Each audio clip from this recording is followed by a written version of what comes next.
The assignment when the transport ship landed on the royal platform of Ilkara Prime, Leon stood still inside the cargo bay, waiting for the signal.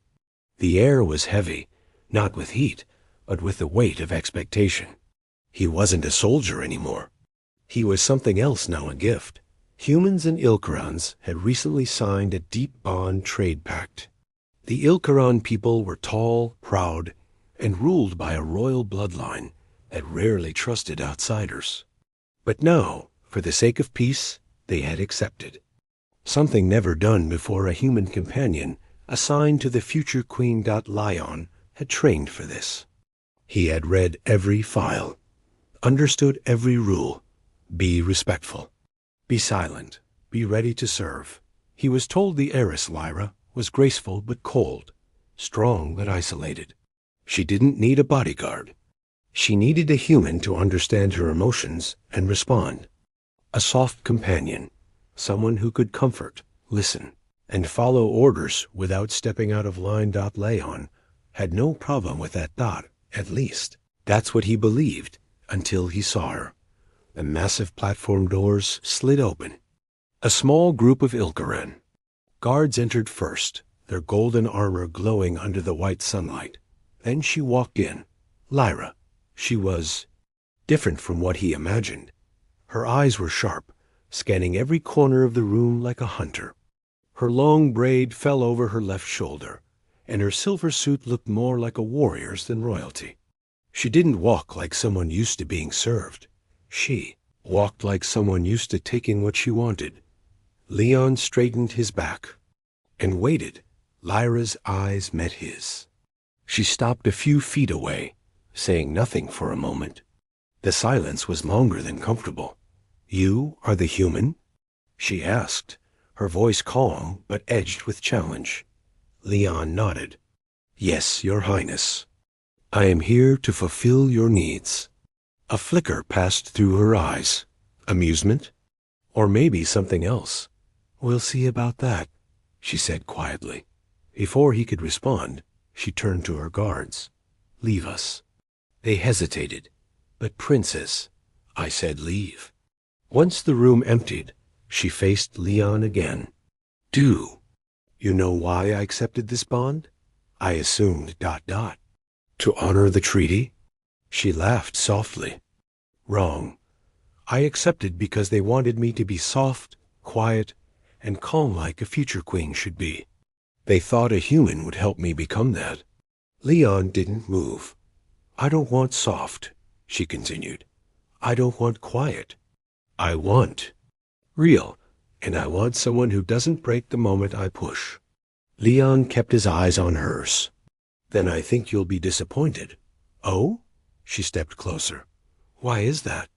"Because I don't break easily," he said, his voice steady. Her lips curled into a smile. "Interesting." She circled him once, studying him like he was a puzzle she might enjoy solving. "Tell me, Leon, what happens when the human sent to follow starts thinking for himself?" Leon looked straight ahead. "I wasn't trained to think, just to obey." She chuckled again. "Then you'll fit perfectly into my plan." That was the moment Leon realized something important.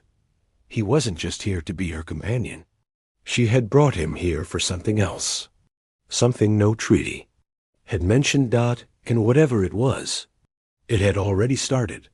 Asterisk her hidden side. Lyra didn't explain her plans, not at first. She simply told Leon to follow, then walked out of the docking hall with long, silent steps. Leon followed close behind. The guards who had left earlier were now waiting in two long lines outside. None of them looked at him, only at her. The palace was made of smooth, shining stone.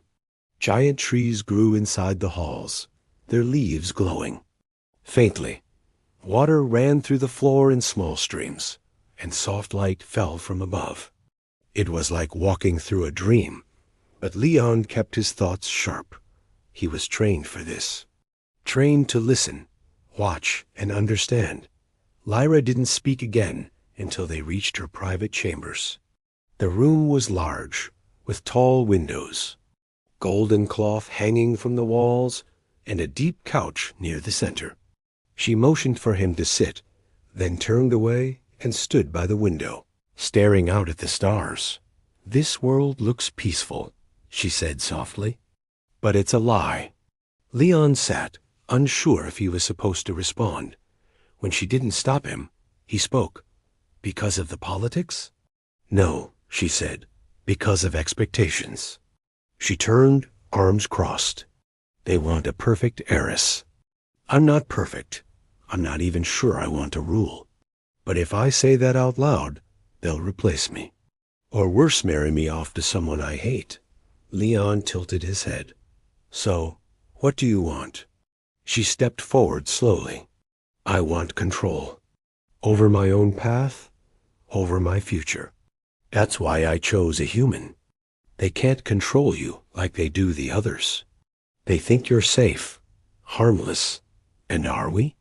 Leon asked. She gave a small smile. "We'll find out." She sat beside him, closer than expected. Her energy shifted, less guarded, more curious. "Tell me about your world," she said. Leon shared stories about Earth's wild oceans, its strange music, and the smell of rain.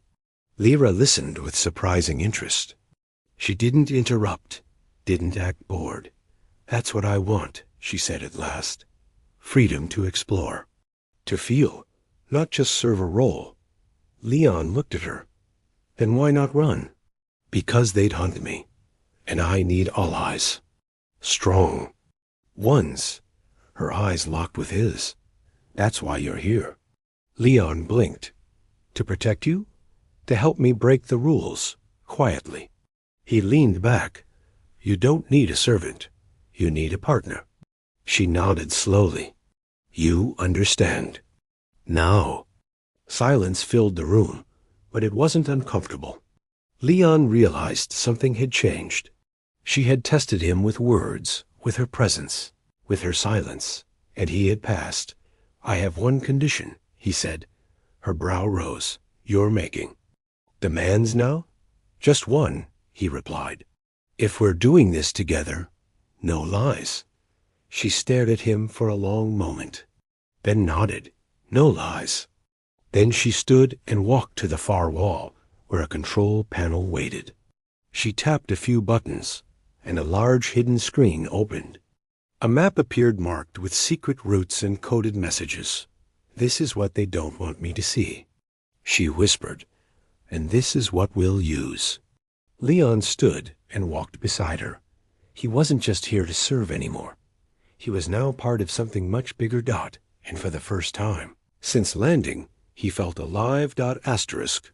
The first move for the next. Few days, Leon and Lyra stayed mostly in her chambers.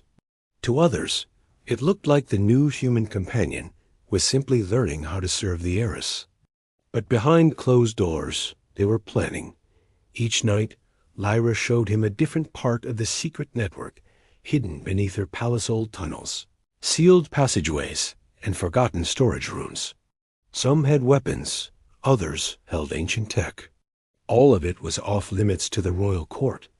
These routes were built during the last war, she said one evening, her voice low. Most people don't even know they exist. Leon followed her through a narrow tunnel.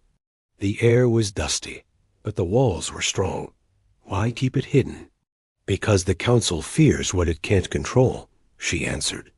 And I've decided I won't be their puppet. Leon didn't reply. He respected her courage. And he had started to respect more than that. The way she moved, the way her mind worked, the fire in her voice, it was something rare. Something real. And Lyra had started to look at him differently. Too, he wasn't just a human anymore. He was her only real ally. One night, Lyra handed him a small device. It looked like a black coin with strange blue lines across it. "What's this?" he asked. "A message trigger," she said. "If I ever disappear, you press this. It sends out a signal with everything we've uncovered." Leon looked at her. "You think they'll try to silence you?" She didn't answer right away. Then, softly, I know they will. He placed the device in his belt, close to his skin.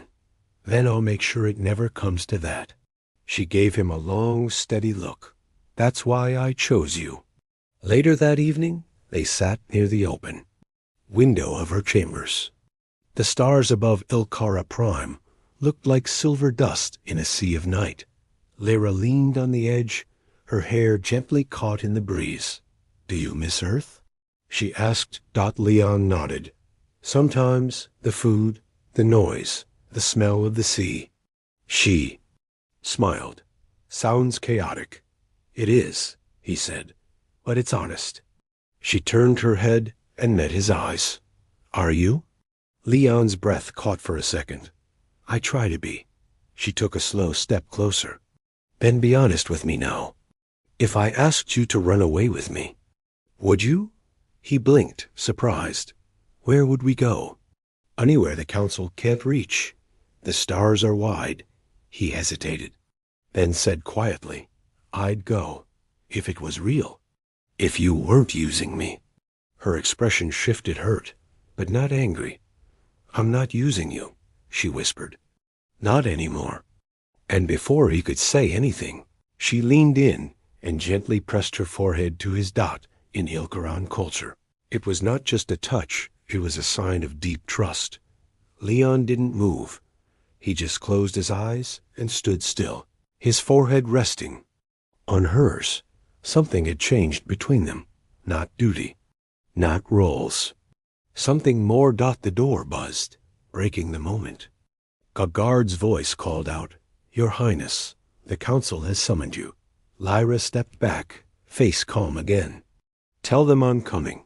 She glanced at Leon, her voice firm now. Be ready. After tonight, things will move quickly. And then she left the room, leaving Leon staring at the stars, heart beating faster than before. He was no longer just following orders. Now, he had something worth fighting for. The council's trap. The council hall was built like a fortress wide. Walls, tall spires, and floors that glowed with soft blue light. The Ilkaran leaders sat in a half-circle of stone seats, their long robes flowing like shadows. Lyra walked into the room without hesitation. Her head was high. Her steps were slow and strong. Leon waited just outside, standing with the guards. He wasn't allowed inside, not yet. But that didn't mean he wasn't listening. He had a tiny earpiece tucked in his collar. Lyra had given it to him the night before. Just in case, she had said. If they try something, I want you to hear it. And now, through that piece, her voice came clearly. I stand ready to serve Ilkara, Lyra said, her voice respectful. Do you? One of the old counselors asked. His voice was cold. Because your actions suggest otherwise. Lyra didn't flinch. I've done everything required of me. I've bonded with the human. I've remained inside palace limits. You've accessed restricted tunnels, the counselor interrupted. Silence followed. How do you know that? Lyra asked, voice calm but tight. We know everything, the eldest counselor replied. And we know what you are. Planning. Don't lie to us. Leon stiffened. They had found out. But how? The counselors continued. You seek to run. You've touched old weapons. You've questioned your duty. All this with a human's help. One of the guards near. Leon gave a quiet signal. Another group of soldiers approached from the side, heavily armed. Something was wrong. Inside, Lyra's voice was steady. You're afraid of change. That's why you watch me like a prisoner. Ilkara does not fear, the eldest snapped. We preserve. We rot, Lyra replied. Gasps filled the hall. That was it. Leon moved, before the guards could block him. He triggered the device on his wrist, part of a hidden pass Lyra had given him. A door behind the council hall slid open, and he slipped through the shadows. Lyra was standing in the center of the room now. The guards near her had stepped forward. The council had stopped pretending to listen. "You are not fit to rule," one counselor said. "And yet," Lyra whispered, "I still have a choice." Leon stepped out of the shadowed corridor and stood beside her. Every guard turned toward him. "You are told to wait outside," one growled. Leon looked straight at them. Plans changed. The eldest counselor stood, seized them both. 4. Guards rushed forward. Leon didn't hesitate. He moved like lightning, low and fast. A single strike dropped the first. The second swung too slow. The third stumbled. Lyra caught the fourth by the arm and twisted, sending him into the wall. The council was in shock. "This is treason," someone shouted. "No," Lyra said, breathing hard. "This is me choosing my own path." Alarms rang. Out across the palace. Leon stepped close. "We have to go now." She nodded, grabbed his hand, and pulled him toward the same hidden exit he had used to enter. Together, they sprinted through the long halls, shadows chasing behind them. Leon heard the voices of soldiers, orders being shouted, weapons charging. But Lyra didn't slow. She led him deep underground, through narrow stairways and broken doors, until they reached a small hangar hidden beneath the palace gardens. Inside was a sleek black ship, old, powerful, and fast. Leon stared. "You had a ship this whole time?" "I told you," Lyra said. "They don't know everything." He smiled. "Then let's show them what they missed." They climbed aboard. Systems came to life. Lights flickered on. The engine hummed like a sleeping beast waking up. Outside, soldiers were closing in. But it was too late. The ship roared and shot upward through the hidden tunnel. The ceiling opened in a burst of light and leaves. Guards fired, but missed. In seconds, they were gone, into the sky, breathing hard.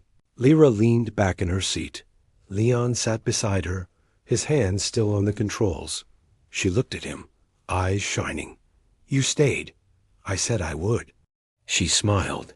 The chase had begun, but so had something else. Among the stars. The stars outside the ship stretched like white rivers. Leon sat at the control panel, guiding the small stealth craft through dark space. They had escaped Ilkara Prime, but only just. The ship had taken a few hits on the way out. The warning lights blinked quietly, reminding them they weren't safe yet. Lyra leaned forward in the co-pilot seat. "We'll need a place to land, somewhere the council doesn't look." Leon nodded. "There's a mining moon nearby, mostly abandoned. We can hide there for repairs." Lyra sat back, arms crossed. She looked calm, but Leon could tell her thoughts were racing. "They'll come after us," she said softly. "Let them," he replied. "They'll find we're not easy to catch."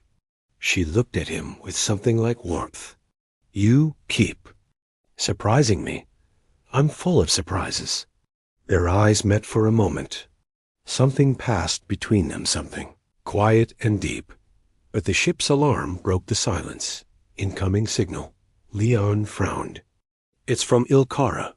Encrypted." He tapped the controls.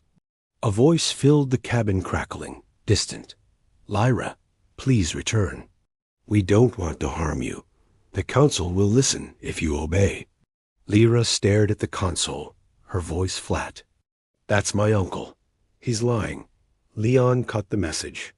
"And we keep moving." As the ship sped through the stars, Lyra stood and walked to the back of the cabin. There, near a small table, she opened a panel in the wall and pulled out a folded map. Not a digital one, a real map, made of metal sheets and etched with old star routes. "This belonged to my mother," she said. "She used to talk about places beyond the council's control." Leon joined her. "Was she like you?" Lyra nodded. "Stronger than me. But she trusted the wrong people. She died when I was 10. Leon touched the edge of the map. "We'll follow her path. Finish what she couldn't." Lyra looked at him again. her voice quiet. You say that like you're part of it. I am. She stepped closer, voice lower. Even if it means you'll be hunted with me? I didn't run from Ilkara for fun, he said with a small smile. I ran for you. Her hand moved slightly, just enough to brush against his. He didn't pull away. Later, the ship reached the mining moon. It was cold, gray, and empty, just the way they needed it. They landed near the edge of a crater. Leon checked the systems while Lyra set up a small camp inside the cargo bay.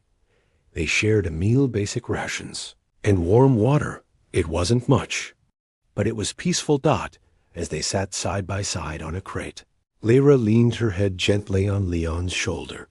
You know, she said, this wasn't what I planned. Escaping or trusting me? Both, she whispered. Leon turned to her. Do you regret it? She shook her head. No. For the first time, I feel like I'm writing my own story. They sat quietly for a while, surrounded by silence, stars above, and the soft hum of the ship below. Lyra finally spoke again. If we're going to fight the Council, we'll need proof. Something the people can't ignore. Leon nodded. We'll find it. And if we don't? Then we make our own future anyway, Lyra smiled. I like the way you think. That night, as they lay under a makeshift blanket near the ship's engine room, Leon stayed awake a little longer, listening to her breath slow as she slept. Beside him, he wasn't just her protector anymore. He was her partner, and something more than duty was growing between them, something neither of them could ignore. Asterisk. The truth they hid. The next morning, the stars above the mining moon were still. But trouble was coming. Leon stood outside the ship, repairing a damaged wing panel with basic tools. The cold wind bit at his fingers, but he worked fast. They didn't have time to waste. Inside the ship, Lyra was deep in the ship's data core.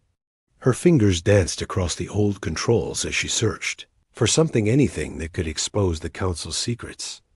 Then she found it. An old recording. Hidden inside a sealed folder from her mother's collection. She pressed play. Screen lit up with a blurry image. Her mother, standing in front of a table, speaking in a hushed voice. They're planning something. Not just control over Ilkara, but over the entire star region. They'll fake peace, then use hidden fleets to take over nearby systems. I tried to stop them. I couldn't. If you find this, protect the future. Find someone you can trust. The recording ended. Lyra stared at the screen, heart pounding. The Council wasn't just lying to her. They were preparing for war. A secret war. She rushed out to Leon, holding a data chip in her hand. I found it, she said, her voice shaking. Proof. My mother warned us. They're not just scared of freedom. They want power. They'll take the stars if no one stops them. Leon took the chip, read the file quickly, and his jaw tightened. This could change everything. But we need to get it to someone who will share it. Someone trusted. Leon thought for a moment. There's a neutral world near the edge of Council space. A news station run by outsiders. If we upload this to them, the galaxy will know. Lyra nodded. Let's go. They packed quickly. The repairs were just enough. Engines warmed. Shields recharged. Just as they prepared for takeoff, the ship's sensors lit up red. Incoming ships. 3 Council cruisers, Leon muttered. They tracked us. Lyra looked at him. We run? No, we buy time. Leon flipped switches. As the ship roared to life, he launched the stealth field and turned hard toward the rising moons. The Council cruisers dropped from the sky like hammers. One of them opened fire plasma blasts, lit up the crater. The ship shook. They're aiming. For the engines. Lyra shouted. Leon pushed the ship low, flying just over the rocky ground. We can't outrun them like this. We need a distraction. Lyra's eyes flicked to the map. There's an old mine shaft half a kilometer west. If we fly straight into it, we might lose them. Leon didn't wait. He turned the ship hard and dove straight toward the canyon. The walls closed in fast dot behind them. Blasts tore up the surface, but missed. The council cruisers hesitated, too wide to follow. Leon shouted, "Now!" Lyra dropped a burst of heat flares and false signals. It worked. The enemy ships lost the trail. They pulled back, scanning wildly. Leon kept flying low until they reached the far side of the moon. He pointed to the edge of the map. "From here, we jump." Lyra grabbed the controls. "Punch it." The stars stretched again. The mining moon vanished behind them. They had escaped. For now, inside the cockpit, their hands touched on the control pad. Neither pulled away. They didn't speak. They didn't need to. Everything was clear. They weren't just two fugitives anymore. They were partners in something bigger than either of them had planned. And somewhere deep inside, they both knew something had changed forever. Asterisk, a choice of stars. The ship glided through deep space, heading toward the neutral station Lyra had mentioned. It floated above a silver-blue planet called Karos, known for free voices and free minds. No council laws held power there. Leon watched the growing station through the window. "You think they'll believe us?" "They have to," Lyra said. "This chip holds the truth, and we're the only ones brave or crazy enough to show it." A station sent docking clearance. Their ship slowed and slid into a quiet hangar bay. Lyra stepped out first. She no longer wore royal robes. She wore a simple gray coat and gloves, but she walked with more power than ever before. Not because of blood or birth, but because she had chosen her path. Leon stayed close beside her. Around them, Karos citizens watched quietly. News of the Ilkaran fugitives had already begun to spread. Inside the station, they met with a human reporter named Darn. He didn't smile much, but he listened. When they showed him the recording of Lyra's mother and the council's plans, his hands shook.